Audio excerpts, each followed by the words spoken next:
Hey, good afternoon, Rob. Back in 1989, the movie Back to the Future 2 predicted the Cubbies would win the World Series this very year. Few could have predicted the start to the White Sox season. On the other hand, we asked one big question to both fan bases. Peanut, peanut, peanuts. On the edge of baseball's midseason, Peanut, sunflower seed. there are signs of success and forms of failure, both written and spoken. How's my team? We asked fans of the North and South Sides one big baseball question. How's your team? Next question. My team is all right now. They're not very good. Do I have to be honest? I don't know why. They're not very good. Bragging rights and city pride isn't something you can hang on a flagpole, but it is something that can uplift a Sox season spent in the basement of the standings. Oh, so excited. Anything better for me, that's it. I'm confident the Sox will pull it off. For the Cubs, this series could be part of a defining moment Let's go, Cubbies! marked in movie history. 2015 Back to the Future said it. It's the Cubbies' year. The Back to the Future movie, it does a movie. It's not a fiction, sorry. People are saying we're preparing for the future. The future is now, right here. They're kind of annoying. No. I like both teams. I love both teams, but I love the Cubs more. They're good. Cubbies fans are good. I like them. I wish they'd win a World Series. Hundreds of thousands line the streets off King Drive. September 8th, don't be late, back to school. They celebrate the upcoming school year. Hot dogs, $1. They focus on food and fun. Everybody clap your hands. But there are times Tamika Clemens is reminded about a family friend marching with a heavy heart. By me having kids and knowing some of the people that lost their kids is very touching. It tuned me up from the knees on up. And I'm just here to support my son. Amari Brown, that was kind of touching. I knew his father. That father, Antonio Brown, walks for his son. 7-year-old Amari was shot and killed July 4th. Police say the gunfire was gang-related. His dad was the target. For a 7-year-old to lose his life like that was very touching. What age should parents be talking to their kids about staying away from guns? Since birth. You got to start while they're young. The Chicago Police Department says as of last month, they have taken more than 4,200 firearms off the streets. That is the equivalent of one recovered every 80 minutes.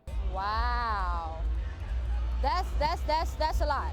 It is shocking. It is. I want my kids to bury me. I don't want to bury my kids. Any message you would send to parents out there?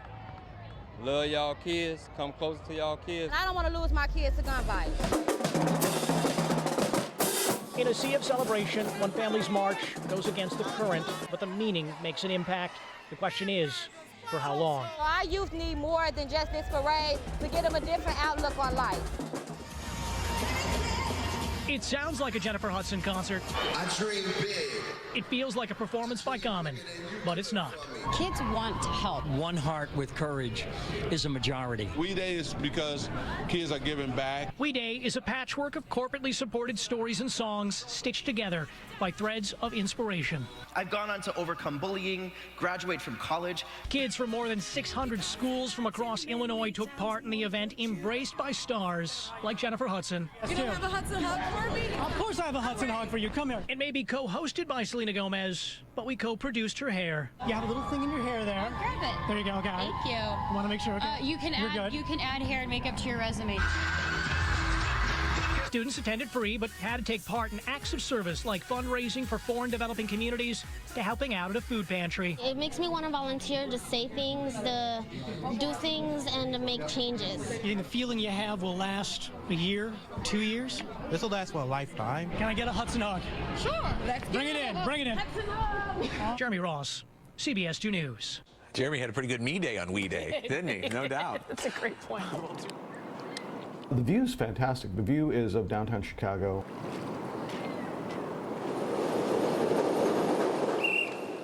After the rush, a rush hour. Yeah, always running around, always working through traffic. Daisy Arashiba settles into his 2-bedroom, 1.5-bath apartment. The comic actor and musician calls this home and home office for, 7 years? But this year he discovered his nest. Was that a falcon? Expanded, unexpectedly. Well, I'm sure the Chicago Housing Authority's like, that's not a legal bedroom out there in the balcony. Part of his 28th floor Lakeview apartment was taken over by a pair of squawky squatters. When they get together, they become kind of the bickersons. It's like, what are you doing? It's like, I've been flying around hunting things. What do you got? I got something. I just killed it. You want to eat some? Sure. You know. Peregrine falcons are a bird of prey traditionally nesting in places like barren cliff faces. And I happen to have empty window boxes because I'm a terrible gardener. He branded the birds after famous musicians. Steve and Linda, because Perry, Steve Perry and Linda Perry. Eventually discovering his new neighbors made more than music. And there are 4 chicks. There's Luke Perry, Katy Perry, Joe Perry, and because it's Chicago, Refrigerator Perry. The birds are federally protected, so it is against the law to move the nest. Our Sheba has limited access to his balcony for about another month. That's when this feathered family could say farewell. Chicks that have been born here have ended up as far away as Ecuador. For now, the hum of traffic is part of the lullaby for 4 newborns. The Windy City providing a perch and one man providing the rent for some temporary tenants. So there they are. Unfortunately, I'm okay with it.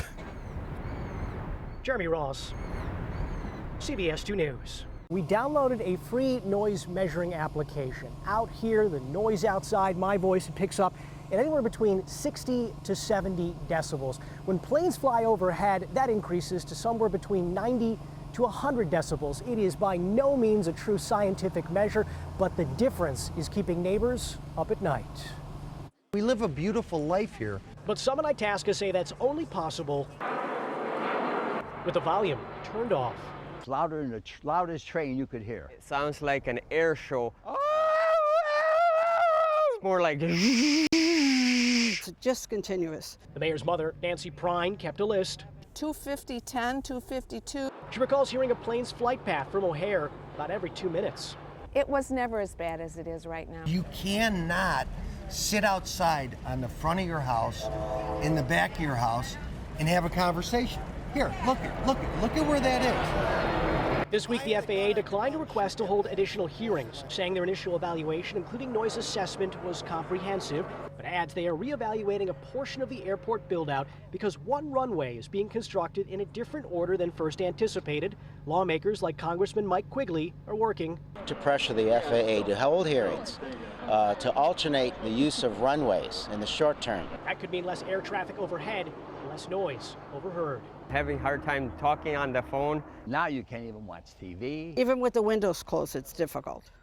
They wait like groupies outside a hotel for a kind of rock star with 4 paws and a tail, whose traveling tail leads through Chicago. He's just celebrity. He's been on TV, I don't know how many times. Everyone loves Poe. Are they all waiting here? The dozens gathered never met each other. Thank you guys for coming out. But Thomas Neil Rodriguez knows them. They're followers of his dog Poe from his Instagram account, Poe the Dog's Big Adventure.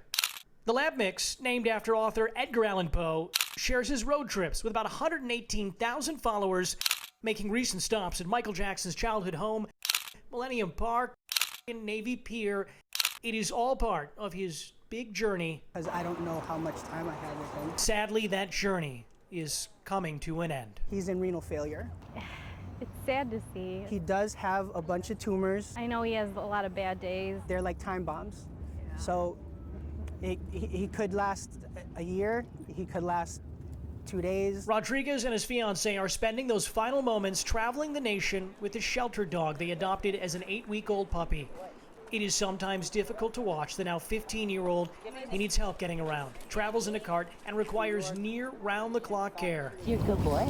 Some question if this is best for the dog, but others meeting Poe and his family in person come to a different conclusion. The love that they provide for him, it's unconditional. It's financially, spiritually, like emotionally taxing. This is our therapy. And when, unfortunately, the day he's not around, like, I can remember this. They don't know when Poe's adventure will end, but they'll enjoy what time remains, sharing it with thousands moved by his life and lessons learned on the road. He's living every day, and it kind of tells me I should do that too. Jeremy Ross, CBS 2 News.